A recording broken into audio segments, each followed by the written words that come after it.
We have Togetic Comm Day in Pokemon Go that is coming this weekend, so I'm going to give you your top tips to help you break down every part of this event in Pokemon Go. So, welcome to the Trainer Club. Here we go!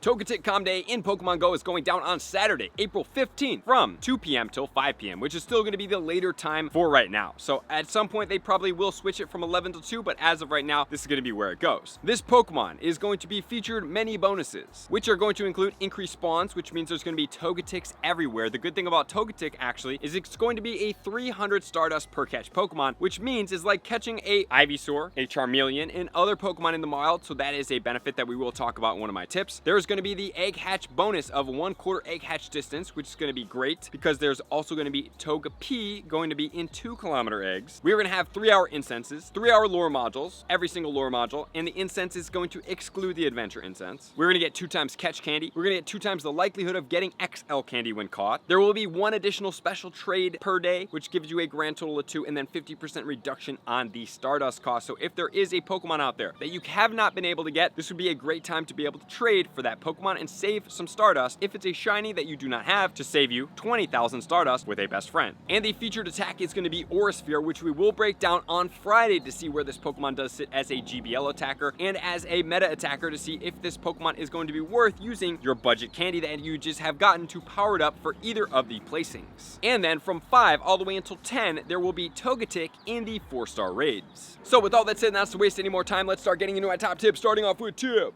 number 1.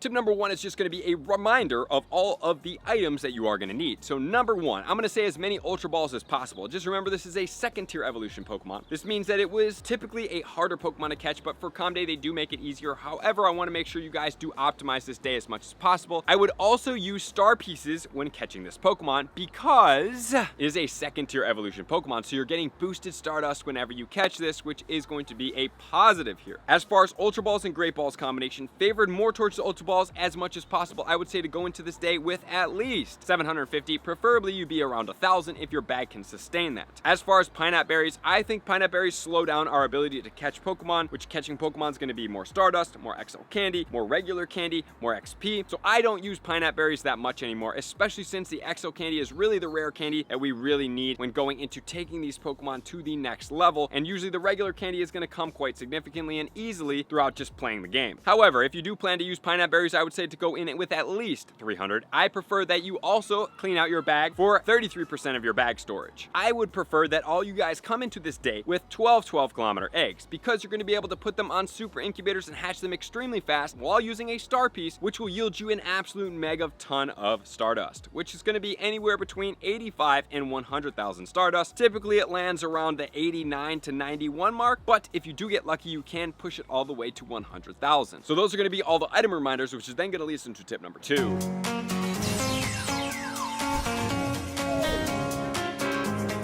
Tip number 2 is going to be, what do you do leading up to this event? And where are you going to plan to play it? Number 1, be in a downtown area. Very important to play in a downtown area. It's going to be very useful to help you catch more Pokemon. Number 2, make sure to be in an area in that downtown area that has a nice loop that you can completely hit new stops and everything like that. And preferably, you have space that you can walk to other Pokestops and then come back. By being able to do this, you will be able to complete more field research tasks, which will yield you Great Balls, Ultra Balls, regular Pokeballs, Stardust, Pineapple Berries, and Togetic encounters, which means you can get good quality ones, good IV ones, and potentially shiny good IV ones, or even if you are very lucky, a Shundo from there. And what type of lure modules should you use? Typically, you're going to use regular lure modules, especially if you're in a big area. However, if you are needing a boosted lure module, unfortunately, none of the lure modules that are boosted, as far as the premium ones, are going to produce any type of flying or fairy type Pokemon. So you can just take your pick as to whichever one you'd like. If you are in a place where you can't roam around, maybe you're inside because the weather's conditions are not optimal and you have to stay by like a 5 lure Pokestop, having a premium lure module would be best there, so choose which ones you like. However, at the same time, if you do use premium and you have people that want to evolve specific things, such as the Eevees you have had, you might want to use a Mossy lure module, a Glacier lure module, and you can even use a Rainy lure module to help everybody evolve into Goodra if they desire. And then let's also talk about the premium items because you want to use a couple things. Number 1, you're going to want to use an incense. It will last for a grand total of 3 hours, so you only really need 1, but if you want to last it more than that, you can use a couple of them to last till you go to sleep. Typically speaking, thinking if you started at 2, most of us don't really typically go to sleep past like 11 or midnight, so 3 to 4 would be more than adequate. With 3, you'll get 9 hours. For 4, you're going to get a grand total of 12 hours, which would take you all the way until 2 a.m. to be able to cover you there. And then, like I talked about, the Togetic is going to be a premium Pokemon to be able to catch. So what I would suggest doing here for the Stardust is using a grand total of 6 star pieces throughout the day. Number 1, if you don't want to use 6 and you want to use at least just 1 for your 12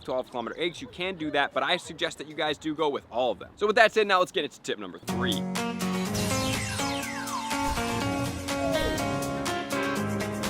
Tip number 3 is going to be at the start of the event and to see what's going on here. So obviously we do need to talk about the mega Pokemon to use. Togetic is going to be a flying and a fairy type Pokemon. So as far as our fairy typings, we officially only have one so far, and that is going to be Mega Altaria. Mega Altaria will be a dragon and a fairy type Pokemon, so that is an option for you. But then it's also going to be flying type, which can be multiple Pokemon here. We can use the Mega Charizard Y, we can do Mega Pidgeot, we can do Mega Aerodactyl, and we can do Mega Salamence. But whichever one you have at Mega level 3, or if you have all of them, choose one of them, is going to be the most important because that will yield you the most received XL candy when catching this Pokemon. And leading up to the event, don't catch Pokemon 30 minutes before this event because all those spawns, if you have caught them, will not be there anymore. But if you didn't catch them, they will change over, more than likely, like a 95% confidence ratio into Togetic, which then could yield you good IVs, could also yield you shinies, which is going to be important. So do not catch the Pokemon in the area, and then also do not complete any Pokestops from midnight on Friday night, Saturday morning basically, all the way until the event stops in the area that you're playing, because if you complete those field research tasks, they will not be available for the Comm Day research. And that is right at the start of the event, which then leads us to the IVs and everything in tip number 4.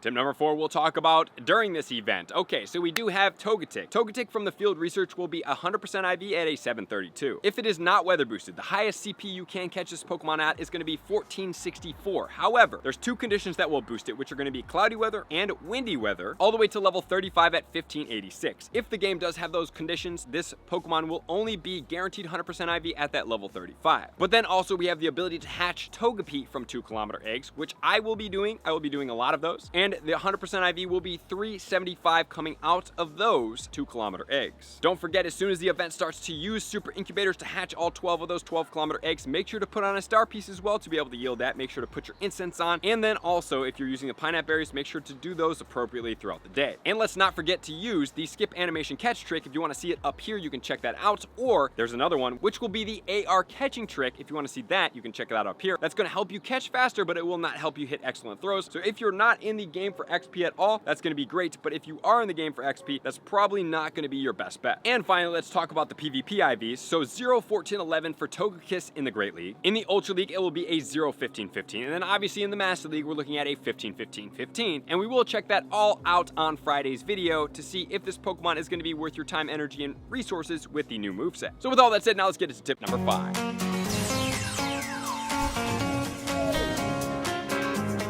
Tip number 5 is going to be the event is ending. Now what do? You have all the way until 5 p.m. to 10 p.m. to be able to evolve to get the Aura Sphere moveset. In my recommendation, I would say to at least have some of these movesets because you can always TM them away easily with a regular TM, but it takes a premium TM to get them back onto it. Number 2, remember we have 50% reduction and 2 special trades for the day. So even if you do not plan to do any type of special trade that requires a lot of Stardust, please at least swap 2 of these Pokemon with somebody else that's not doing special trades either. So you might be able to potentially get a lucky shiny Togetic, which would be very good. And then additionally, I would suggest keep trading because trading is going to yield you potentially more lucky Pokemon, which can be 100% IV Pokemon, and then you can power them up for a lot less Stardust. But then also at 5 p.m. we have the 4-star raids that are going to take over. So for Togetic, at level 20, it's going to be a 976 coming from a level 20 raid, but if it is weather boosted in those conditions that we talked about, which is going to be cloudy or windy weather, it will go all the way to level 25 at 1220. So we have both those IVs remembered right now. And then also, if you want to get more XL candy out of this Pokemon, what you can do is save this, trade it with a trainer that is playing over 100 kilometers away, which will give you a guaranteed 1 XL candy per trade. So that's going to be the Togetic Comm Day in Pokemon Go. There's a lot of fun things out there. We have almost a double bonus with this Pokemon yielding you 300 Stardust per catch. So it is a fantastic time to be able to play Pokemon Go. So appreciate you guys being here as always. To all my likers, comments, subscribers, Patreon members, everybody takes your support, subscription, and participation to the next level. I'm going to see you guys out in the next video. Peace.